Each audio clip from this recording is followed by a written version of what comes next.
Okay, gentlemen, first of the Group 1s, race number 6 on the card. The Wellington C Market Levin Classic Group 1. And a relatively dominant favourite here after what we saw last time, Steve. You're headed by the filly Imperatriz, Michael McNabb, Jamie Richards combined. $2.50 opening quote on Wednesday, Thad, now traded into $2.40. Well played, as is the second elect on the bubbles, always well played with decent syndicate involved. $4.20 hard in that second line. Shares the same quote with Seamus, freshened up on the prospect of going towards a derby, but the stable elect to drop back to 16. I Wish I Win, 9 out to double figures, 10. Mohawk Brave, well played in the middle market, currently losing liability for the tab at 14. Zaitaku, 16 out a couple of turns to 18. Miss Ella, flat $21, hasn't budged since the opening call. And a couple they have spec'd at longer odds, number 12, Blissful Bell, 26 into 21, and Cacophonics, 31 to 26. No surprise I've had a little nibble at Cacophonics. It was impressive on the eye. I'll get to more details in terms of what figure it produced. I'm just thinking asterisk. I'm thinking asterisk. Oh, I see. Okay. Same colours, all that jazz. Yep. Yeah, exactly. Cacophonics. Yeah, the Bard. Okay, BP. The Group 1, the Levin Classic. We've got a clear top 3 here and a really exciting top 3. I reckon. I mean, this is an exciting race, and I think it's plaudits to those that made the decision around moving this race to where it now sits for the very first time on New Zealand Oaks Day, because look at the field we have. I mean, this is field rich full of talent, horses that, the reason why this race is here is because so often we see 3-year-old races, they're all targeted to getting towards the Derby, and there are no 1,600 metre chances for horses that are 3-year-olds that, can't go beyond 1,600. So this was a great decision to move it to here. And now, boy, we have some sort of field, don't we? Imperatriz has been ultra impressive, hasn't she, with how she's won of late. And look, as Stephen said, this horse just keeps smashing the clock, running the arms off the clock with what this horse has been doing.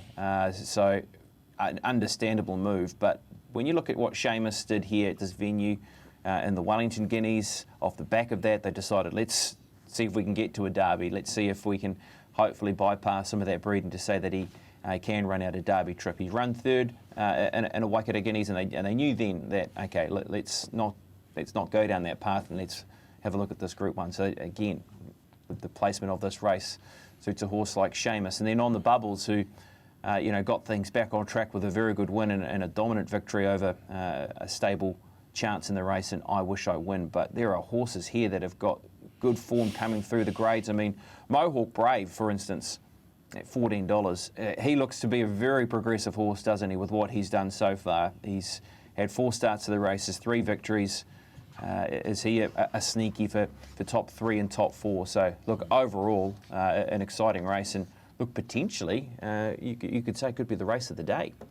Yeah, absolutely. With those top 3, I have no doubt it'll be up there contending. Paul, initial thoughts here in the Levin Classic?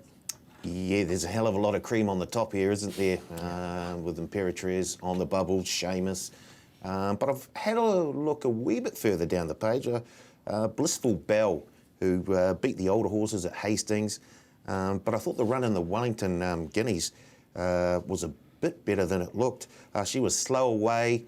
But she had the second fastest last 400 and 200 metre splits behind the winner, Seamus. And I did like the way she finished off the race through the line. So I'm certainly keen to take her to finish in a top 3 or a top 4 in this race. But it's very, very hard to not see those runners at the top of the market not filling at least 2 of the top 3 placings. So Blissful Bell for a top 4 for mine, but I do like the look of Imperatriz. Okay, so I was going to say, if I had to nail your colours to the wall, it would be Imperatriz of those top 3? Oh, I think so, yeah. Stepping up to the mile after that 1,400 metre victory. She just flew home in the 1,000 guineas. How good. Yeah. No, she looks all that one last time was no fluke, obviously, Steve. Super impressive, but there is some depth there. Yeah, just on Imperatriz, I think Moati makes a good point that she ran home strongly over 1,600 and the 1,000 guineas on and off track. There was the question mark leading into that race, would she get a mile? No doubt she got the mile. Look, she didn't win. The stablemate won on that day, but on and off track, still produced the fastest closing splits. and run fourth. Held a lot of merit, considering I think she likes a dry track. So it was on a shifty track that day at the back end of a very hard carnival. Held a lot of merit in Imperatriz, and just on her last race in the Lisa Chittick Plate, that was clearly a PB for her. I loved the change of tactics as soon as Show of Roses came out during the day of scratching. They rode her like the best horse. I don't think she'll lead here, but she's drawn a nice marble. She'll sit in the first 2 or 3 and again be presented pretty early in the straight Imperatriz. She's got the best turn of foot. And the horses like Seamus on the bubbles, even though on the bubbles has drawn a good gate, or probably map in the first half does, they'll have to come over the top of Imperatriz, and I just don't see that happening with her turn of foot. Yeah, okay. Well, if she's just exposed early in that Trentham Straight, there is the potential that something strong could run her down, and that might be a Seamus. Yeah, potentially. Look, I like the decision that they bypassed the Derby. He's very astute, Alan. He knew what he had in terms of a quality galloper. Just staying credentials wasn't quite there for Seamus. They've dropped him back to 1600. Look, he won the Guineas, which used to be situated where the Levin Classic was on the first day of the carnival in January. And it was a fast run Guineas set up by Sassy Merlot, and he finished over the top of them, closing the fastest 6:42 on that day. And look, he bet at that time an unbeaten galloper in Paranui Bay, and the overall race rated 1.5 lengths above par, but when normalised, still needs to find on that performance what Imperatriz produced at Matamata, still needs to find 3 lengths to turn the tables, and I just don't know if he has that in him. Yeah, okay. Geez, it sounds like you're quite keen on this favourite here, Imperatriz. Look, some interesting money around Mohawk Brave. Obviously, they've got plenty in the race here, Zaitaka as well, and obviously the second favourite, and on the bubbles, Tiaka I'm referring to, obviously. But some good money for Mohawk Brave at odds, $14. Yeah, they're stepping up to the 16 on pedigree, just a slight query. I did like him going 1400 last start at the Bay, just run off his feet in the Al Manzor off a wide gate, got back, ran home the second best closing splits in behind Imperatriz in the Al Manzor, and we've seen plenty of winners come out of that race, so it's a really strong race, including Sort of State, who's been a sub-winner as well. So, look, Craig Grills does have options from barrier 3 around Mohawk Brave where he can sit. I don't think he needs to be in the second half of Mohawk Brave, but just off his PB, just still needs to find 4 or 5 lengths to beat the likes of On the Bubbles and Seamus, and when it comes to Imperatriz, probably has to improve 7 or 8 lengths. Yeah, okay, jeepers. BP, Cacophonics, tell us about this horse, because we didn't miss Asterix in the Derby, but obviously he paid 40 to 1. So, but Cacophonics, obviously wearing the same colours, same training combination, but a slightly different form line again for the horse. It is, look, and he's a horse that, they've always rated since he's arrived in the barn, really. And look, you've only got to look at what he's done in his 2 victories. Look, he's a horse that's deserved of a shot at a Group 1. Look, he's won 2 of his last 3, and he did the job impressively last time to the races. But this is a step up again, isn't it? I mean, this is another push up towards to the elite level.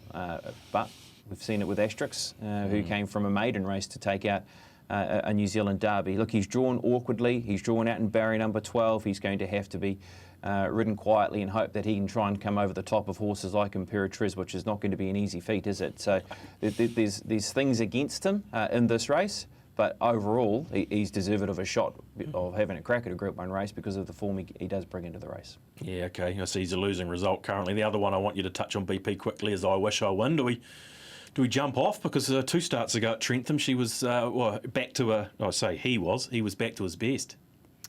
Yeah, I don't think we should get off. I mean, he's a horse that in the Mufasa Stakes, he was trying to close and peel back on the Bubbles, who's $4.20 rated the second favourite in this race, who found his way back into that winning groove. So I've actually liked what I've seen from him in his return. This sort of late summer autumn preparation. It's what we've been wanting to see from the horse through his spring preparation, where it never happened. So he just seems to be in a good space.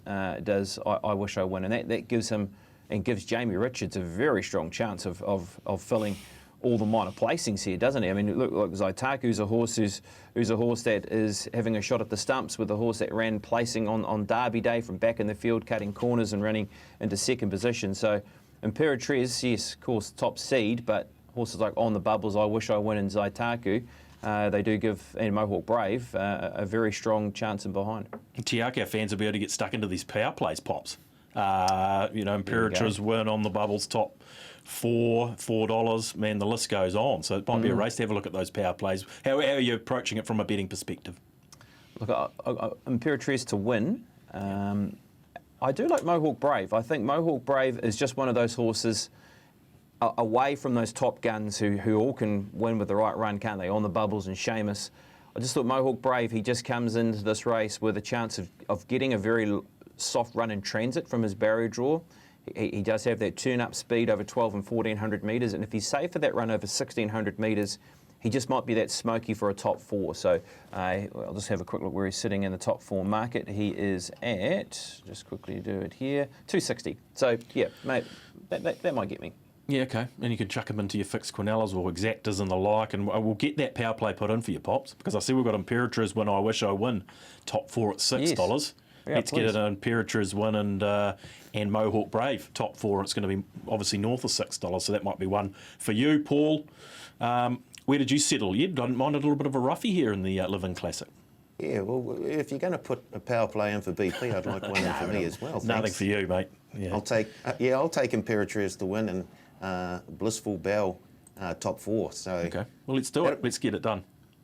Thank you. Yeah, okay. John Barry, wouldn't be the first time he tipped us up at Trentham, would it? No. I think he takes great pleasure in doing it too. You're funny there. Well, he's won this race, didn't he? We were Philly Recite a few years ago. So Yeah, dead right. Exactly right. Yeah. Look, you're obviously keen on Imperatriz, probably what I'm hearing. I was very close making him a bet of the day, just on exposed form. I'm not sure a few of these horses. Look, they can all improve, but whether they can improve 3 or 4 lengths and match Imperatriz to the figure she rated at Mudda, I've got a very big question mark on that. So $2.40, again, she maps well. Michael's got options from the gate, whether he wants to push forward and be in the first 2 or 3 in running, or maybe in the first half does, just depending on the early tempo. Look, we haven't spoken about On the Bubbles, and he's just an uncomplicated galloper. He's got tactical speed. Just not sure where his ceiling is current. He just keeps doing the business without having that flashing light on him. So, but I just feel on exposed form on the numbers, Imperatriz looks to stand out at 240. And I wouldn't be surprised if she traded even money on the day, Imperatriz. I know there's a nice even spread early doors, and they're shopping a few horses in that middle market. But I Wish I Win. I think back left-handed. He just laid in the concluding stages at Ellerslie, first time right-handed, so left-handed might be a positive around that galloper. Just another thing too, guys, about what might happen with the pressure in the race, because there's some interesting horses drawn out here, isn't there, Stephen? You've got Miss Ella, who comes back to 1,600 metres, who's a runner that went forward, of course, to win out of counties. Look, One Dream, One Soul went forward, of course, in the Lowland Stakes and is drawn in barrier number 1. Bella Luce's gone forward previously from an outside gate. So there's going to be a little bit of pressure inside and outside in that first couple of 100 metres. Yeah, for sure. You've banged on the 3 horses that will look to go forward. I think there's no option for Miss Ella from a sticky gate as well as Bella Luce to chance their arm and go forward and put themselves in the race.